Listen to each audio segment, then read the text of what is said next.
बड़े हैरान करने वाले नतीजे आए हैं। जिस तरीके से लोकसभा में 151 असेंबलीज पे हमारी लीड थी, वो सिमट कर अगर इस नंबर पे आ गई है तो एक प्रश्न चिन्ह जरूर उठता है कि कैसे इतना डिफरेंस आ गया। जो भी सर्वेज चल रहे थे सब कांटे की टक्कर बता रहे थे। जो भी सर्वेज हो रहे थे उसमें महाविकास अघाड़ी को बढ़त दे रहे थे। बात सब बता रहे थे एज है। एक कांटे की टक्कर इस तरीके से हो जाना कहीं ना कहीं थोड़ा आश्चर्यजनक भी है।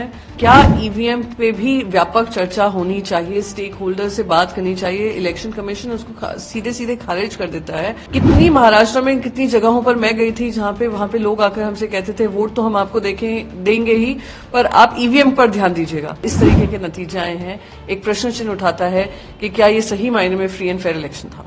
आक्रोश जो था, 1500 रुपए मिलने के बाद भी वो महिलाएं बता रही थी कि हम पे एहसान नहीं कर रहे हैं जिस तरीके से प्रचार कर रहे हैं, और उसके बाद ये इस तरीके के आउटकम आना, आई वुड से हमें कुछ टाइम लगेगा फॉर इट टू सिंक इन।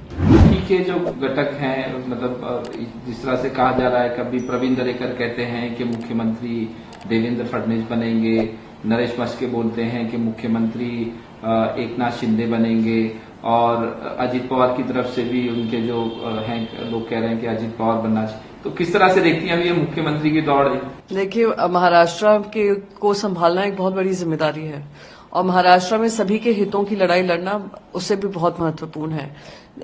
एक तरफ चुनाव हैरान करने वाले नतीजे आए हैं, दूसरी तरफ हो सकता है जनता का ये विचार रहा होगा कि इन पे समर्थन दिखाना लाड़की बहन रही हो या बाकी कुछ कारण रहे हो, पर जो भी मुख्यमंत्री बने, बहुत हमने देखा है लूटमार हुई है, पैसों का खेल हुआ है, पार्टियों को तोड़ने का काम हुआ है, जो महाराष्ट्र के संस्कार और संस्कृति के बहुत खिलाफ है। अब जो मुख्यमंत्री बने वो हीलिंग टच महाराष्ट्र में देना जरूरी है, क्योंकि बहुत दरारें पड़ चुकी हैं, चाहे मराठा बनाम ओबीसी हो, चाहे धंगर कम्युनिटी और बाकी सारी कम्युनिटीज हो, तो दरारें बहुत हैं। हिंदू मुसलमानों में दरारें बनी हैं, एक है तो सेफ है, बटेंगे तो कटेंगे, इस तरीके का एक माहौल बनाया गया। तो जो भी हो महाराष्ट्र के हित में हो, यही उम्मीद करती हूँ। बड़े हैरान करने वाले नतीजे आए हैं।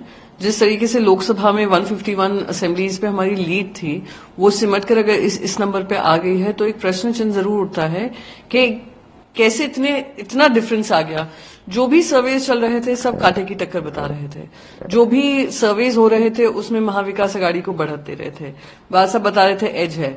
एक कांटे की टक्कर इस तरीके से हो जाना कहीं ना कहीं थोड़ा आश्चर्यजनक भी है, सवालों के घेरे में भी आता है, और मन में मैं एक सेंस ऑफ सरप्राइज है कि जो हम जनता के बीच में देख रहे थे, महिलाओं के साथ देख रहे थे, पुरुषों के साथ देख रहे थे, आक्रोश जो था, 1500 रुपए मिलने के बाद भी वो महिलाएं बता रही थी कि हम पे एहसान नहीं कर रहे हैं जिस तरीके से प्रचार कर रहे हैं, और उसके बाद ये इस तरीके के आउटकम आना, आई वुड से हमें कुछ टाइम लगेगा फॉर इट टू सिंक इन।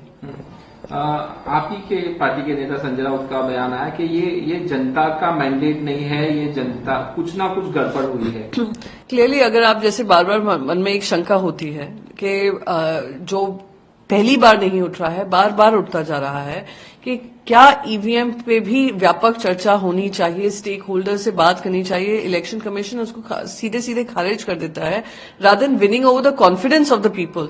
कितनी महाराष्ट्र में कितनी जगहों पर मैं गई थी जहां पे वहां पे लोग आकर हमसे कहते थे वोट तो हम आपको देंगे ही, पर आप ईवीएम पर ध्यान दीजिएगा। सबने हमसे यही आकर कहते थे। तो ये क्योंकि इतना चेंज आया है फ्रॉम लोकसभा टू महाराष्ट्र का ये विधानसभा चुनाव, हैरान करने वाला है, और इस पे मैं मानती हूं कि even for me mentally it's quite unacceptable कि इतना हमने आक्रोश देखकर भी वोट में कन्वर्ट नहीं हुआ। इस तरीके के नतीजे आए हैं। एक प्रश्न चिन्ह उठाता है कि क्या ये सही मायने में फ्री एंड फेयर इलेक्शन था। जिस तरह से नतीजे आए हैं महाराष्ट्र में चुनाव के, महायुति को बहुमत मिल रहा है, क्या किस तरह से देखते हैं? एक गाना है, जिंदगी प्यार का गीत है, हार के बाद ही जीत है। कोई बात नहीं, असफलता एक चुनौती है, स्वीकार करो। क्या कमी रह गई देखो और सुधार करो। जब तक न सफल हो नींद चैन को त्यागो तुम, संघर्षों का मैदान छोड़ मत भागो तुम। कुछ किए बिना ही जय जयकार नहीं होती, और कोशिश करेंगे तो फिर कभी हार नहीं होती। ये जो नतीजे आए हैं इसकी उम्मीद न आपको थी, न हमें थी, न देश की जनता को थी। फिर भी जनादेश को नतमस्तक होकर नमस्ते करते हैं। क्या कमी रह गई, कैसे हम जनता की नब्ज को नहीं पहचान पाए, कहां कम रह गए, हमारा तीनों महाविकास आघाड़ी में कहां समन्वय में कमी रह गई, क्योंकि आखिरी दिन तक 20 तारीख को वोटिंग थी और आखिरी दम तक भी ये हम नहीं समझ पाए आखिरी दिन तक कि हम हार रहे। हमें लगा कि जिस प्रकार इस महायुति सरकार के खिलाफ एक गुस्सा है लोगों के मन में, मतदान का परसेंटेज भी बढ़ा। 30 साल के बाद 65.11% मतदान हुआ। एक उम्मीद जागी कि 30 साल पहले जब एक बार ऐसे परसेंटेज बढ़ा था तो महायुति आई थी कांग्रेस को हटाकर।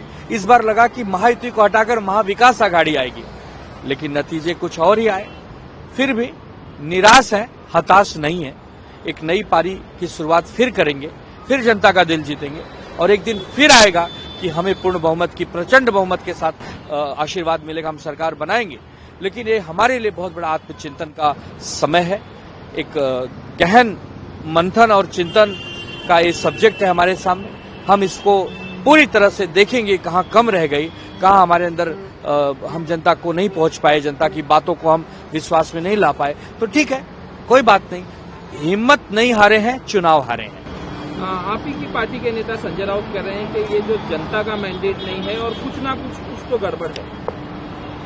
मैं आपसे पूछता हूं कि आप भी पत्रकार हैं, जमीन पर इतना घूमते हैं, आपकी पूरी टीम घूमती है। किसी पत्रकार ने या किसी भी एनालिस्ट ने या विश्लेषक ने ये प्रेडिक्शन नहीं दिया था कि एक तरफा रिजल्ट आएगा। किसी ने कहा 160 हो आएंगे तो 120 महाविकास आएगी, किसी ने कहा कि 130 होगा, किसी ने कहा कि हंग असेंबली हो सकती है, किसी ने यह भी कहा था कि 180 हो आएंगे तो 100 आ पाएंगे।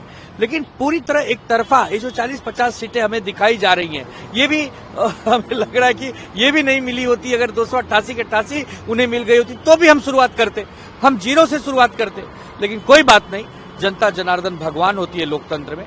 उन्होंने जो भी मैंडेट दिया है, जो भी उन्होंने हमको एक प्रकार से इशारा दिया है कि विपक्ष में बैठकर उनकी सेवा करना, हम विपक्ष में बैठ के उनकी सेवा करेंगे, फिर अपने आप को तैयार करेंगे और फिर मजबूत होकर वापस आएंगे। महायुति में मुख्यमंत्री के चेहरे को लेकर अब बातचीत हो रही है। एक तरफ एकनाथ शिंदे का नाम आ रहा है, दूसरे देवेंद्र फडणवीस का भी, अजित पवार। देखिए, ऐसा है, उनको चूंकि पूर्ण बहुमत मिली है, उनकी जो महायुति है उसको एक मैंडेट मिला है, तो मुख्यमंत्री तो उनका ही कोई बनेगा। अब वो तीनों पार्टी का विषय है, वो किसको बनाते हैं किसको नहीं बनाते हैं, हम उस पर नहीं कुछ कहेंगे। हम सिर्फ एक बात कहेंगे कि हमें ये उम्मीद नहीं थी। हम ये सोचे थे कि सरकार भले महायुति की भी बन जाएगी, महाविकास आघाड़ी की भी अच्छी खासी संख्या होगी। मैं आज फिर कहता हूं, ऐसे नतीजों से महाराष्ट्र स्वयं दुखी है। महाराष्ट्र को भी इस नतीजों की उम्मीद नहीं है। महाराष्ट्र हमेशा 60-40 का खेल खेलता है। अगर हमें भी 160 मिलते तो महायुति को भी 120 मिलते। ये महाराष्ट्र हमेशा करता है। पहली बार महाराष्ट्र ने एक तरफा फैसला सुनाया है। क्यों सुनाया है, क्या इसके पीछे कारण है, ये चिंतन का विषय है।